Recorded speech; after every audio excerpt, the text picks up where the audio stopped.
Muy buenos días, estimado tutor. A continuación, pues voy a presentar la exposición de acuerdo a las dos lecturas que tuvimos. Me presento, mi nombre es Giovanni Amado.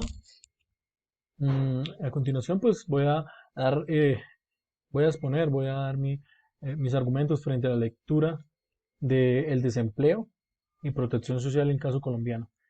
Entonces, pues, primero que todo, pues haciendo referencia, pues obviamente yo estaba de acuerdo también. Me pareció muy interesante lo que había dicho, pues los autores acerca pues esta problemática que se está presentando, pues no solo en el país. Yo creo que eso más afecta como a los Países Bajos, a los países que aún están en desarrollo, a los países subdesarrollados, ¿sí? Afecta en un gran ámbito a todos esos países que no tienen como esa posibilidad, esa facilidad de tener como su empleo constante. Entonces, pues yo creo que haciendo como un énfasis con la lectura, tenemos que tener en cuenta dos cosas, que el desempleo y la protección social, pues se incrementa el desequilibrio social y esto es muy cierto, ya que un individuo vulnerable sin trabajo y apoyo de un gobierno, pues va a generar que, que, que estas personas eh, lleguen como a esa decadencia y pues a partir de eso, pues obviamente ellos van a buscar otras alternativas, que serían como por lo menos el robo, ¿sí? O algunas alternativas como no tan bruscas, por así decirlo, por así llamarles, como pueden ser los vicios, como puede ser alcohol, como pueden ser el tabaquismo, o sea, vicios en los cuales ellos se van a resguardar. Según la lectura, tenemos que tener en cuenta que el desempleo perjudica directamente al sistema social en tres aspectos, según los autores. El primero sería que degrada la capacidad del trabajo.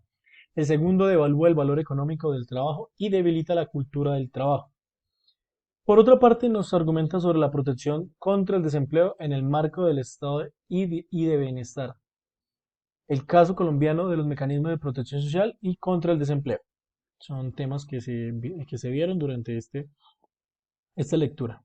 Bueno, ahorita señalo los principales argumentos. Pues los principales argumentos, bueno, primero encontramos las razones principales de los efectos que tiene el desempleo y pues también la desprotección social, ¿no? Que está hablando este artículo, siendo el trabajo la clave fundamental para el desarrollo sostenible colectivo. Vale la pena también resaltar que la decadencia del desempleo y la desprotección social afecta directamente la personalidad del individuo, ¿sí? ¿Por qué? Ustedes preguntarán, ¿por qué eso? Porque eh, a partir de cuando el individuo queda sin trabajo, queda desempleado, él va a generar como una serie de miedos eh, al qué pasará en mi futuro, cómo sostendré a mi familia. Entonces, eh, obviamente eso, aparte de afectar a esas personas, van a afectar a su entorno, o puede ser la familia o amigos, vecinos, ¿sí? Obviamente, pues esas personas ya terceras no se van a ver directamente afectadas, pero sí su familia sí, en absoluto. Dice que, también vemos aquí que algunos mecanismos de protección social contra el desempleo en Colombia, pues podemos ver unos que nos ofrece, pues, este gobierno, que sería las indemnizaciones y auxilio de cesantías, el subsidio al desempleado y el actual mecanismo de protección al cesante. Y por último tenemos los seguros privados de desempleo. Ya como conclusión, podríamos decir que el desempleo es un fenómeno social que afecta al individuo y las que conviven en su entorno como su familia y su entorno social. Ante las dificultades sociales es necesario que políticamente pues nos ofrezcan, ¿no?, una respuesta que contribuya pues a ese desarrollo de las sociedades y contribuye también a que la sociedad se desarrolle de manera equitativa, ¿sí? También se permite a las personas desempleadas, pues obviamente sobrevivir durante su periodo de desocupación, que así nos lo sustentan los autores como conclusión. El Estado debe garantizar también políticas y generar nuevas estrategias para optimizar las condiciones de protección social, especialmente, pues obviamente, a lo que estamos hablando, al personal pues desempleado. Bueno, esto por esa parte. Entonces, la otra lectura que tuve es la de comprensión del perdón y reconciliación y la justicia en víctimas del desplazamiento forzado. En Colombia, ¿no? Vale redundar.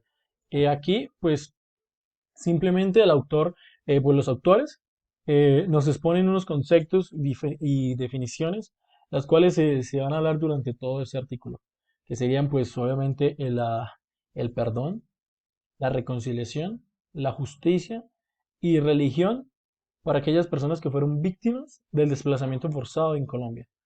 Y pues obviamente esto va enfocado con el fin de llegar a la reconciliación de los hechos por la guerra.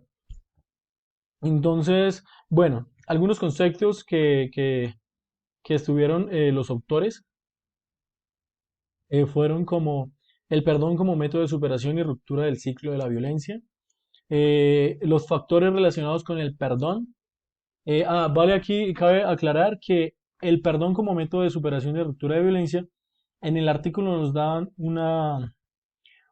como un mapa conceptual, el cual está muy bien organizado, el cual esto empieza por perdón, definiciones, creencias sobre el origen del perdón y ventajas de perdonar.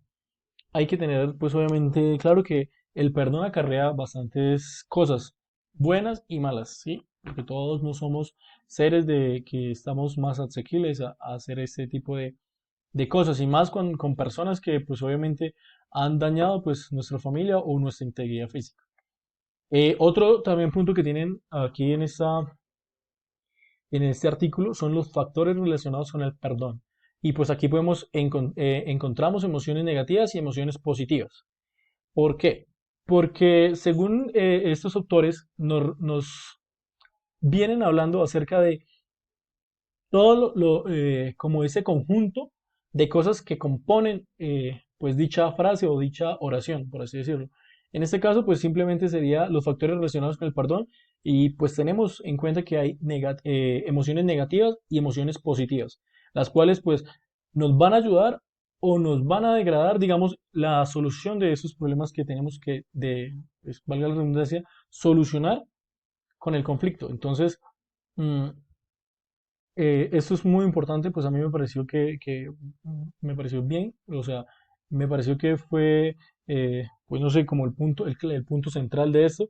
Otro sería pues la reconciliación, como el tránsito de emociones negativas o positivas y los factores que facilitan la reconciliación, perdón. Por último, por antepenúltimo tenemos la religión y por último tenemos la justicia con el conflicto armado. Ya como conclusiones que pude pues eh, notar en este artículo, pues tenemos que las personas que tuvieron contacto directo con la violencia son capaces de hacer lo necesario para reconstruir la vida y afrontar las transiciones necesarias pues, para generar ese cambio, ¿no?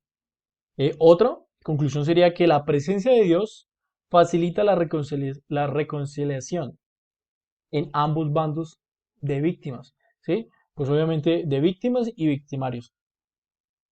¿Por qué? Ustedes dirán, ¿por qué? Porque en este artículo nos hablan acerca de Dios, y pues obviamente las personas que están más como las que tienen como raíces o las que nacieron en este ámbito, eh, tal vez Dios y digamos la, como esta palabra que estamos tratando harto, que el perdón, están como muy unidas, ¿sí?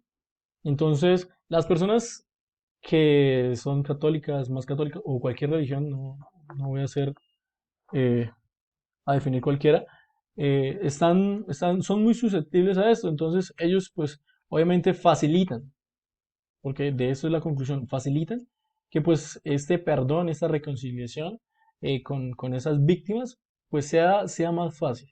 Y por último, tenemos que las víctimas deben haber, o sea, para las víctimas debe haber un escenario donde se evidencie la justicia por los hechos ocurridos. Obviamente, pues muchas de las víctimas no van a celebrar que porque perdonaron y ya, ¿no?